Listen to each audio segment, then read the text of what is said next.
Hi ಎಲ್ಲರಿಗೂ ನಮಸ್ಕಾರ. ಹೇಗಿದ್ದೀರಾ ಎಲ್ಲರೂ ಚೆನ್ನಾಗಿದ್ದೀರಾ ಅಂತ ಅನ್ಕೋತೀನಿ. Welcome back to my YouTube channel Kavya Trishal lifestyle. Last ವೀಡಿಯೋದಲ್ಲಿ ನೀವು ನೋಡಿರ್ಬೋದು, ನಾನು ಒಂದು ಟೆಂಪಲ್ಗೆ ಕೇರಳದಲ್ಲಿ ಕರ್ಕೊಂಡು ಬಂದಿದ್ದೆ. ಬಟ್ ಯಾವ ಟೆಂಪಲ್ ಅಂತ ಹೇಳಿರಲಿಲ್ಲ, ನೆಕ್ಸ್ಟ್ ವ್ಲಾಗಲ್ಲಿ ಹೇಳ್ತೀನಿ ಅಂತ ಹೇಳಿದ್ದೆ.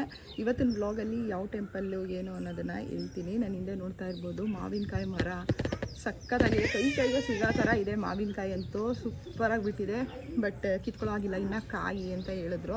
ನಾವೊಂದು ಕೇರಳದಲ್ಲಿ ಬ್ಯೂಟಿಫುಲ್ ಆದ ಒಂದು ಮನೆ ಹತ್ರ ಇದ್ದೀವಿ. ಸುತ್ತ ಗಾರ್ಡನ್ನು ಮತ್ತು ಮಾವಿನ ಮರ, ಸುತ್ತಮುತ್ತ ಮಾವಿನ ಮರ ನೋಡಿ, ಅಲ್ಲೊಂದಿದೆ ಮತ್ತು ಇಲ್ಲೊಂದಿದೆ, ಆ ಕಡೆ ಒಂದಿದೆ.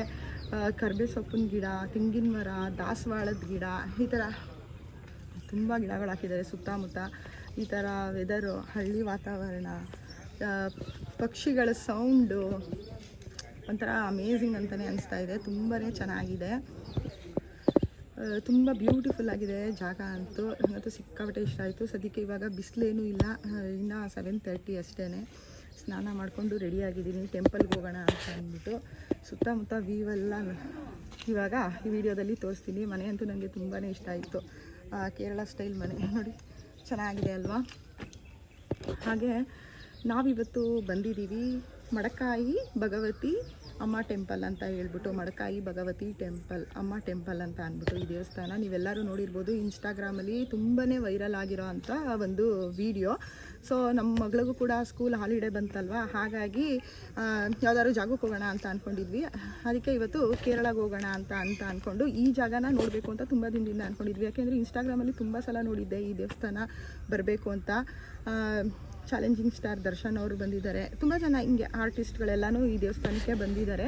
ಸೊ ಹಾಗಾಗಿ ನಾವು ಕೂಡ ಒಂದ್ಸಲಿ ಹೋಗೋಣ ಅಂತ ಅನಿಸ್ತಿತ್ತು. ಅಂದರೆ ಕೇರಳದಲ್ಲಿ ಎಲ್ಲೋದ್ರೂ ಒಂದು ವೆಜ್ ಹೋಟ್ಲು ಸಿಗಲಿಲ್ಲ ನಮಗೆ. ಈ ಕಣ್ಣೂರಲ್ಲಿ ಇದಿರೋದು, ಕಣ್ಣೂರು ಕೇರಳದಲ್ಲಿರೋ ಅಂಥ ಕಣ್ಣೂರಲ್ಲಿ. ಸೊ ಹಾಗಾಗಿ ಎಲ್ಲೂ ಊಟ ಸಿಕ್ಕಿಲ್ಲ ಅಂತ ಅಂದ್ಬಿಟ್ಟು ಬೆಳಗ್ಗೆನೇ ಇಲ್ಲಿ ದೇವಸ್ಥಾನದ ಹತ್ರ ಬ್ರೇಕ್ಫಾಸ್ಟು, ಟೀ ಎಲ್ಲ ರೆಡಿ ಆಯ್ತಿತ್ತು. ಹಾಗಾಗಿ ಇಡ್ಲಿ ವಡೆ ಸಾಂಬಾರನ್ನ ತಿಂದು ಒಂದು ಟೀ ಕುಡ್ಕೊಂಡು ಬಂದ್ವಿ. ಅಮ್ಮ ಕೈಯೆಲ್ಲ ನೋವಂತು. ಸೊ ವೆದರ್ ಹಿಂಗೆ ಕೂಲಾಗಿರಲಪ್ಪ ಇವತ್ತು ಅಂತ ಅನ್ಕೋತೀವಿ. ಇವತ್ತಿನ ಡೇ ಹೇಗಿರುತ್ತೆ. ಮತ್ತು ಇಲ್ಲಿ ವಿಶೇಷ ಏನಂತ ಅಂದರೆ ಪ್ರಸಾದನ ಒಂಥರ ಡಿಫ್ರೆಂಟಾಗಿ ಕೊಡ್ತಾರೆ. ನೀವು ರೀಲ್ಸಲ್ಲಿ ನೋಡಿರೋರಾದರೆ ಗೊತ್ತಿರುತ್ತೆ, ಅಂದರೆ ಈ ಜಾಗಕ್ಕೆ ಬಂದಿರೋರ್ಗೆ ಹೋದ್ರೂ ಗೊತ್ತಿರುತ್ತೆ. ಗೊತ್ತಿಲ್ಲ ಅಂತ ಅಂದರೆ ವೀಡಿಯೋನ ಕಂಪ್ಲೀಟಾಗಿ ನೋಡಿ ಯಾವ ಥರ ಪ್ರಸಾದ ಕೊಡ್ತಾರೆ ಅಂತ. ಪ್ರಸಾದನೇ ಡಿಫ್ರೆಂಟಾಗಿರುತ್ತೆ. ನೋಡಿದ್ರೆ ನೀವು, ಅಂದರೆ ನಮ್ಮ ಕರ್ನಾಟಕದಲ್ಲಿ ಎಲ್ಲೋ ಆ ಥರ ಕೊಟ್ಟಿರೋದನ್ನ ನಾನು ನೋಡಿರಲಿಲ್ಲ. ಈ ದೇವಸ್ಥಾನದಲ್ಲಿ ಅದು ವಿಶೇಷ. ಸೊ ಹಾಗಾಗಿ ಯಾವ ಪ್ರಸಾದ ಕೊಡ್ತಾರೆ, ಯಾವ ರೀತಿ ಇರುತ್ತೆ ಪೂಜೆ, ದೇವಸ್ಥಾನ ಅಂತೂ ತುಂಬಾ ಚೆನ್ನಾಗಿದೆ. ಕಂಪ್ಲೀಟಾಗಿ ಈ ವಿಡಿಯೋದಲ್ಲಿ ನಾನು ನಿಮಗೆ ಆದಷ್ಟು ದೇವಸ್ಥಾನದೊಳಗೆ ವೀಡಿಯೋ ಮಾಡ್ಬೋದು ಇಲ್ಲೋ ಗೊತ್ತಿಲ್ಲ. ಕಲ್ಚರ್ ಆ್ಯಕ್ಟಿವಿಟಿ ಎಲ್ಲನೂ ಕೂಡ ಇಲ್ಲಿ ಮಾಡಿದ್ದಾರೆ. ತುಂಬಾ ಚೆನ್ನಾಗಿ, ನನಗೆ ಮಾರ್ನಿಂಗ್ ನೋಡ್ತಾ ಇದ್ದರೆ ತುಂಬಾ ಖುಷಿ. ಅಲ್ಲಿ ನೋಡಿ ಜೊಂಪೆ ಬನ್ನಿ ತೋರಿಸ್ತೀನಿ ಎಷ್ಟು ಚೆನ್ನಾಗಿಬಿಟ್ಟಿದೆ ಅಂತ ಅಂದ್ಬಿಟ್ಟು. ಇಲ್ಲಿ ನೋಡಿ ಎಷ್ಟು ಜೊಂಪೆ ಹೇಗೆ ಬಿಟ್ಟಿದೆ ಅಂತ ಅಂದ್ಬಿಟ್ಟು ತುಂಬಾ ಚೆನ್ನಾಗಿದೆ. ಮಾವಿನ ಹಣ್ಣು ಅಂದರೆ ಯಾರಿಗೆ ತಾನೇ ಇಷ್ಟ ಇಲ್ಲ, ಎಲ್ರಿಗೂ ಇಷ್ಟ ಆಗುತ್ತೆ.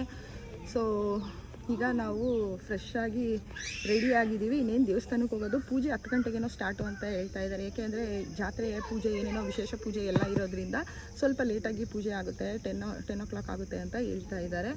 ಸೊ ಅಲ್ಲಿ ಗಂಟ ನಾವು ವೆಯ್ಟ್ ಮಾಡಬೇಕು. ಮಕ್ಕಳಿಗೆಲ್ಲ ಬ್ರೇಕ್ಫಾಸ್ಟ್ನ ಮಾಡಿಸಿ ನಾವು ಒಂದು ಸ್ವಲ್ಪ ನೈಟು ಇಲ್ಲೇನು ಊಟ ಎಲ್ಲ ಏನೂ ಸಿಗಲ್ಲ. ಆಮೇಲೆ ಬಾ ಬಾ ಬಾ ಬಾ ಬಾ ಗಿಡ್ಡು ಬರೀ ಬರ್ತೀನಿ.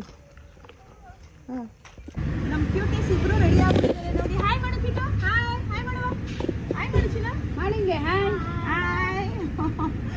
ನೀನು ಹಾಯ್ ಮಾಡು ಚಿನ್ನ, ಹಾಯ್ ಲಚ್ಚಿ ನೀನು.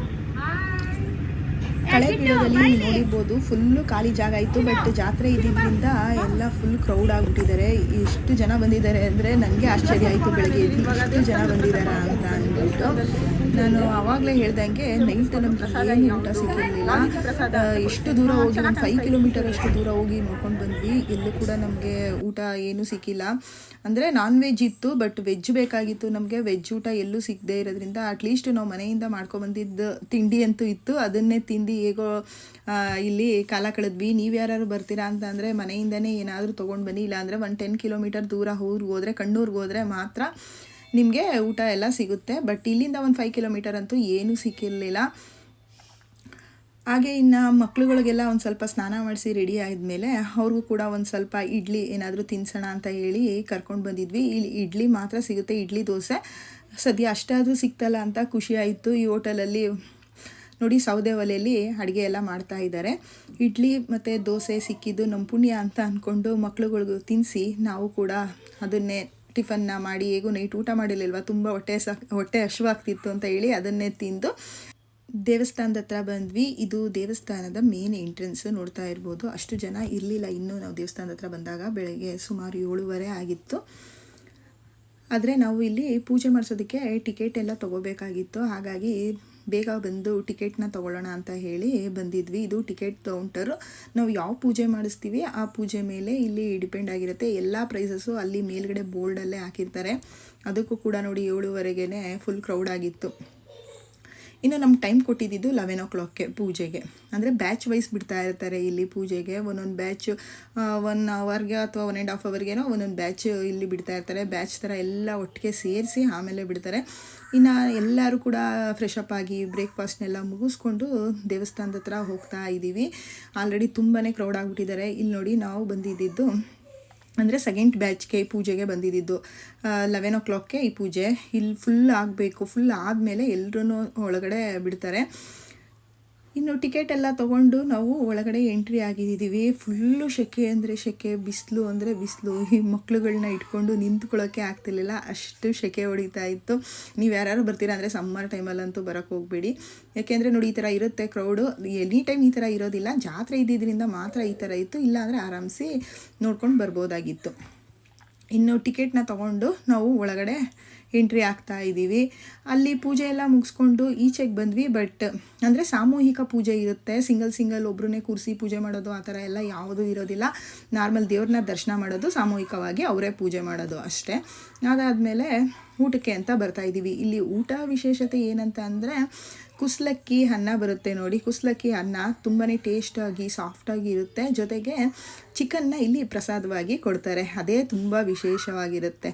ಇದಾಗಿತ್ತು ಇವತ್ತಿನ ನಮ್ಮ ವಿಡಿಯೋ. ಇಷ್ಟ ಆಗಿದ್ದರೆ ಲೈಕ್ ಮಾಡಿ, ಫಾಲೋ ಮಾಡಿ, ಸಬ್ಸ್ಕ್ರೈಬ್ ಮಾಡಿ, ನನ್ನ ಚಾನಲ್ಗೆ ಸಪೋರ್ಟ್ ಮಾಡಿ. Thank you for watching. See you on next video.